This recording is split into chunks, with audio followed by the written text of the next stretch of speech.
Dragon Speaks. Please give us a like and subscribe. Today, we're going to take a look at the Runequest Starter Set. Now, I got this on from the Humble Bundle. I was thinking about getting it, but the Humble Bundle was so inexpensive, I got it, so I've only got it on PDF. But I'm thinking about doing this for the channel, about going through the Solo Quest module. So this right here,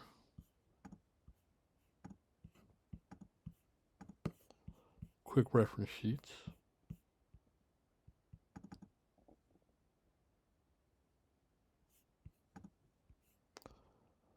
Here's a character sheet here for you that you can download. Now, Runequest is a classic, probably the first percentile game. Came back out in the late 70s when D&D, or short after D&D. But it's a percentile game, no character class. It's based on skills. And they have a rune type magic, where you have to join one of the schools or cults to learn how to use these runes that you find to do magic. And of course, there's melee combat as well. So they give you a rule book. Runequest and Garantha. Garantha is a playing world. It's set in the Bronze Age. And it gives you an example of play. Rune summary. The adventure sheet overview. Now it's got some pre-made characters in here. And it's looking like maybe it doesn't show you exactly how to roll up a character.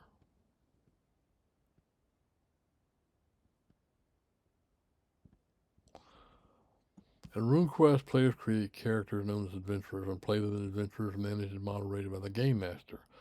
The starter set contains a variety of pre-made adventurers ready for play. Each player portrays their adventurer by how that adventurer is described on its adventurer sheet, embodying the adventurer's abilities, personality, loyalties, loves, and hatreds.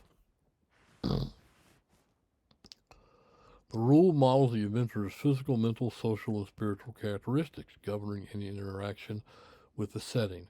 If an outcome is potentially dramatic or in doubt, that interaction is usually represented by a defined chance to succeed or fail at a desired action. And so you roll your dice. All right. So there's your stats. Strength, constitution, size, dexterity, intelligence, power, charisma.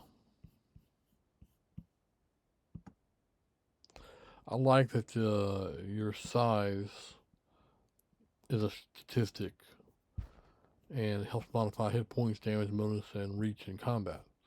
So it affects things. It can, I believe, affect your agility or your dexterity. Okay. So you can roll up characters.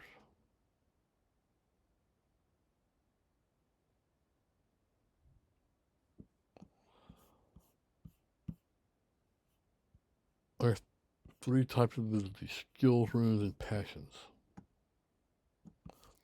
Skills are fields of expertise learned from upbringing, culture, and apprenticeship. Most can be learned and taught. Most skills have a base chance. Okay, runes are the magic building blocks of the whole world of Glorantha. They guide and influence everything and the gods that are associated with them.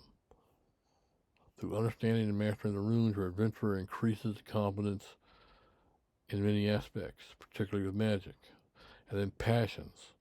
Strong emotional responses such as love, loyalty, hate, and fear, etc., usually focused on a particular entity or group.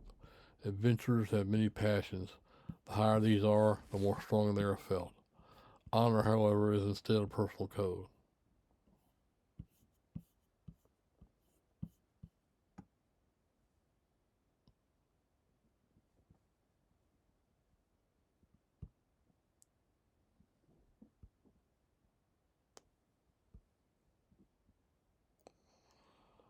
There's the ability result table.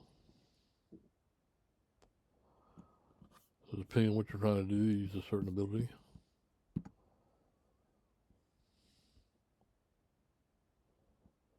Different types of successes: critical success, special success.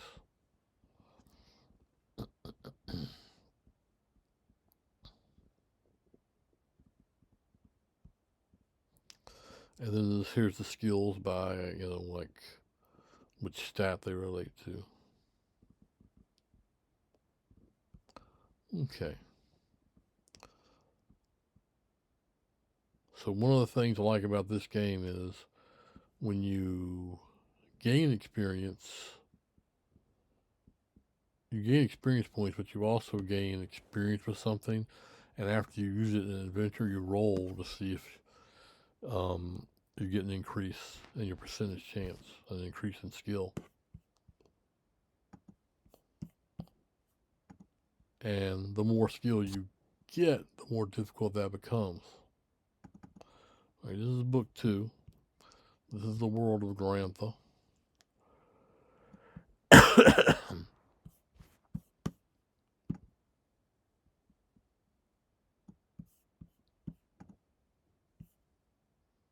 So here it's got stuff, the rulings, magic, gods, and cults.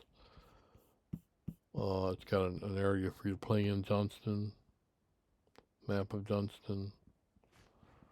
Okay, well, let's look at this. The ruins. This is a big deal.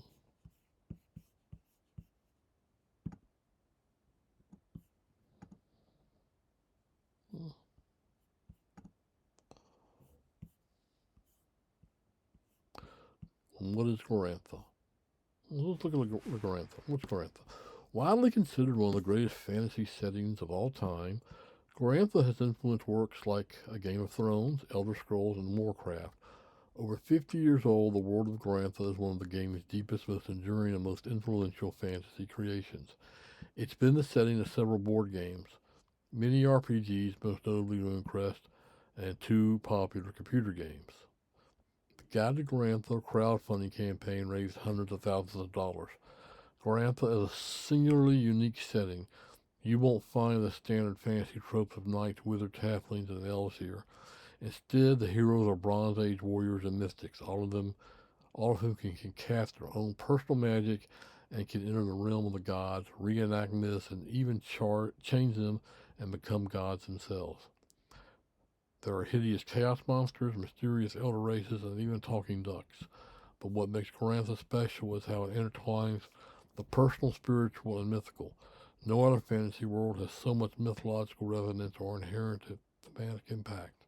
If you could become a god, what does it mean to be human? If the enemy is your own shadow, no more or less evil than you, then can you ever truly conquer them, or are you just fighting your own reflection? All right. The ruins. The ruins are a key feature of the world of Garantha. They are cosmic archetypes, the elements, the powers, conditions, and the forms that make up the universe. An adventurer's affinity with different ruins affects their magical potential, personality, and even characteristics. The runes are the source of the gods' powers and drove the cosmogonic cycle known as the gods of war.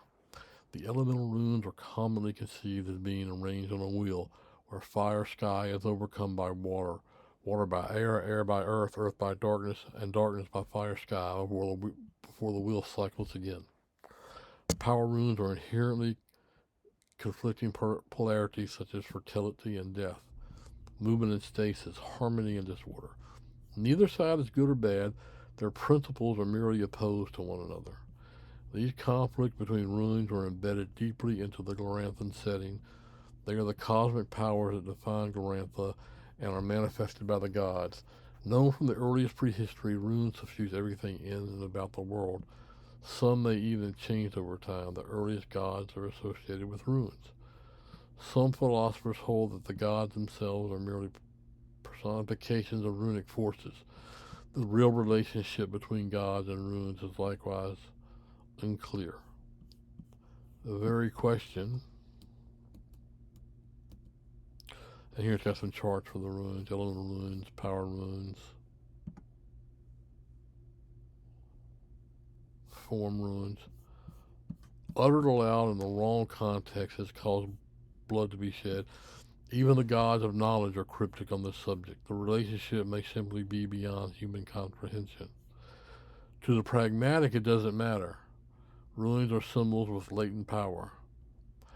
People mark their possessions, and even their bodies with runes. Runes not only characterize reality, but can be used to manipulate the world. Looking at or writing a rune isn't enough. However, these powers can only be unlocked by those with extensive training and preparation, such as shamans, priests, or sorcerers. As rune affinities develop and an adventure's magical potential increases, the adventurer becomes a rune master, adept at their use, using that power to take part in the looming hero wars, an apocalyptic battle with chaos. Okay, so that's a little about the runes. And this is, I don't want to spoil this, but this is the solo quest.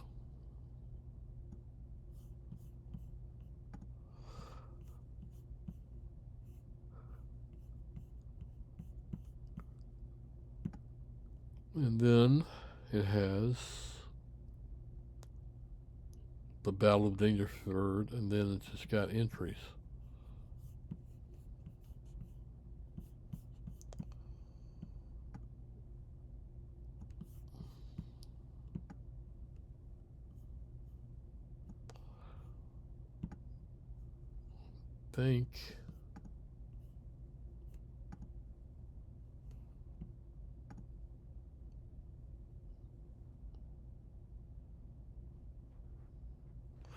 I think you're supposed to, yeah. So it's giving you choices. Go to, this or that entry. Okay. And this is supposed to teach you the game. And they've got there's there are plenty of pre-gen characters. You can roll up a character yourself. Like it's showing you enough stuff to do that. I don't want to read any of this module because I don't want to spoil it. I want to play it. And let's see. And then here's it's a book of adventures.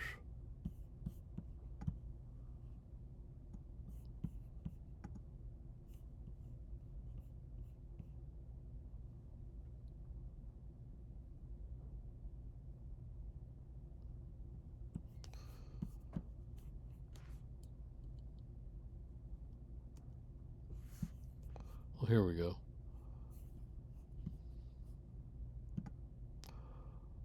A Rough Landing, Fire in the Darkness, Rainbow Bound.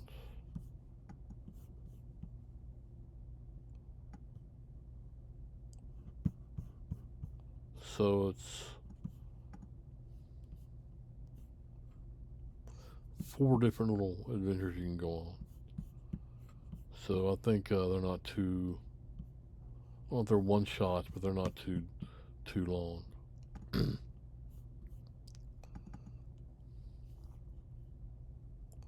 Oh, here's the pre-gen characters. It's got their runes and elemental affinities.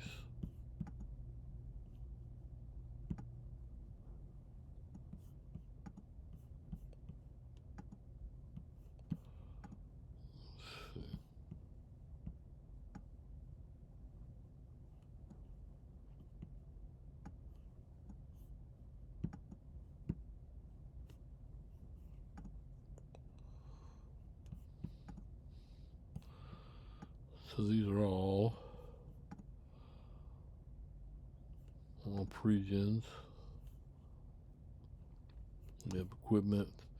You got, this is another thing you do in Runequest with the combat system is you roll a hit location. So your armor takes off from damage depending on what armor you have in which location. Alright, and lastly, we have a map pack.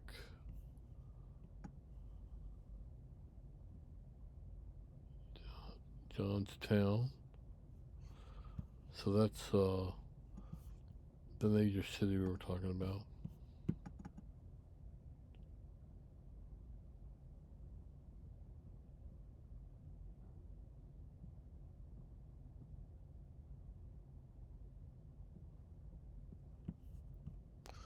This is our continental map.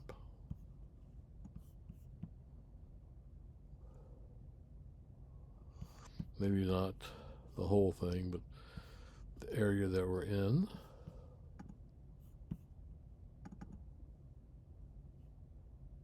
Rainbow Mounds, okay.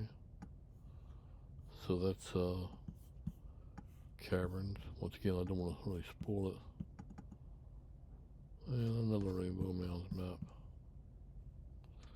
Okay, so I used to really love playing RuneQuest back in the day.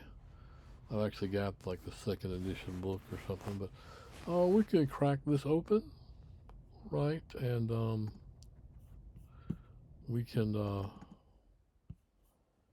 maybe we'll play the solo quest. Or maybe we'll do some of the one shots too, but I definitely want to at least play solo quest. Thanks much. Please give it a like and subscribe. And we'll see you next time.